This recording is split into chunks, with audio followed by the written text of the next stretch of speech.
كقاربة واحد دقن وطهدت كعيبه سينو كشقية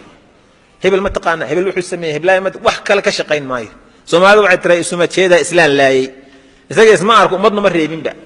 هدي إستجل لو وريستو أما لقوا الرمانة حلاليس وقتر بأهان لاي قف مسلم عيبيس الدبقلية إلهي با انتو أدنا تالا دبقلو أقل كاغا قديهيسا كوكو عيباني سوقي بنان كاين تان لقارين با محا مركا عديقا داد كان مسلمين تا إلهي أبورتي horta dad iyo muslimiinta mid inaynu fahanno waa shay muhiim ah dadkan muslimka Allah abuurtay ee arladan dusheeda jooga war waxaad isweydiisaa adigu maadan abuuran ilaahay baa abuurto ifka keenay mana arsaaqdid adigu ilaahay baa rizqiisa ay cunaan korkaaga kuma socdaan dusha kaama saarna dhulka ilaahay baa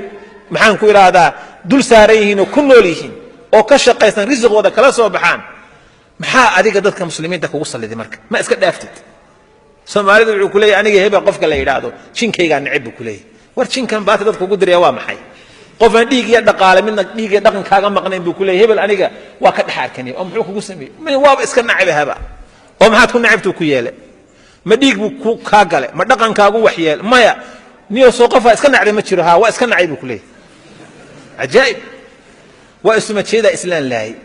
maxaad ku nici isweydiiyo maada abuurtay maada arsaaq ma korkaagu saaran yahay ma rizqaagu cuna dhulka ilaahay buu ku socdaa ilaahay ummadiisa u nabadgeli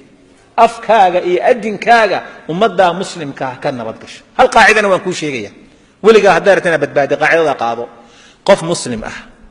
hadii aadan tala wanaagsan oo adduunkiisa uu ku meel mariyay aadan u sheegin